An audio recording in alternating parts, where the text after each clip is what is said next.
Apex বেংকৰ দুৰ্নীতিৰ লৈ যি আন্দোলন হৈছিল সেই আন্দোলনৰ বাতৰি সংগ্ৰহ কৰিবলৈ অহা সাংবাদিকগৰাকীক আটক কৰি 10 ঘণ্টাৰ পিছত তেওঁক এৰেষ্ট কৰা হৈছে। কৃষক মুক্তি সংগ্ৰাম সমিতিৰ তৰফৰ পৰা আপোনালোকৰ প্ৰতিক্ৰিয়া কি হ'ব? আমাৰ কথা অতি স্পষ্ট যে এপেক্স বেংকৰ যি ব্যাগম দুৰ্নীতি কেলেংকাৰী সেইটো পোহৰলৈ অনাৰ ক্ষেত্ৰত ক্ৰছ কাৰেণ্টৰ এটা ভূমিকা আছে।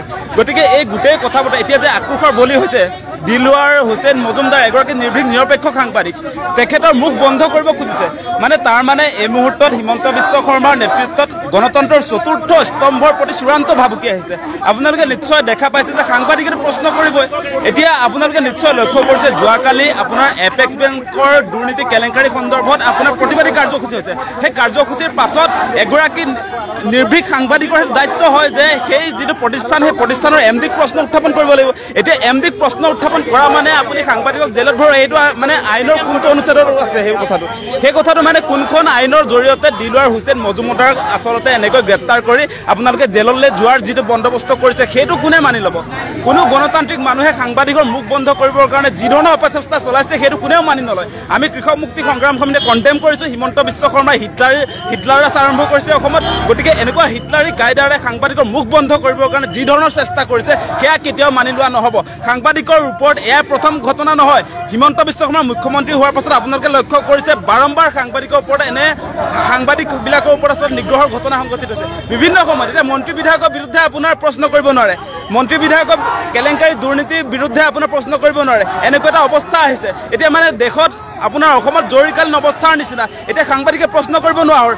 আজি যদি সাংবাদিকে প্ৰশ্ন কৰিব নোৱাৰে সাধাৰণ মানুহে কেনেকৈ প্ৰশ্ন কৰিব সেই কথাটো আহিছে এতিয়া। গতিকে এই মুহূৰ্তত এই ফেচিষ্ট চৰকাৰখনক আমি গৰিহণা জনাইছোঁ।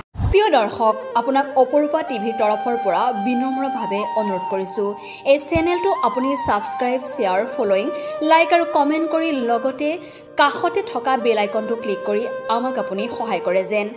আপোনাৰ এই সহায় সহযোগিতাই অপৰূপা টিভি চেনেলটোক জীয়াই ৰখাত বিশেষভাৱে সহায় কৰিব।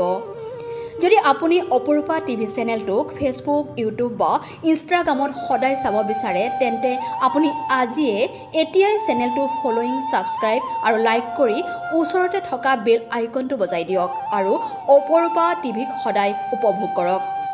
আপোনালোকৰ মৰম আৰু আশীৰ্বাদে অপৰূপা টিভিক আগুৱাই যোৱাত যথেষ্ট সহায় কৰিব।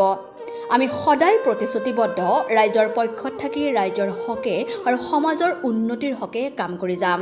বিশেষ জানিব লগা থাকিলে প্ৰিন্স কাশ্যপ, পৰিচালন সঞ্চালক তথা মুখ্য সম্পাদক অপৰূপা টিভি, মোবাইল নাম্বাৰ 8135819868 নম্বৰত যোগাযোগ কৰিব পাৰিব। ধন্যবাদ।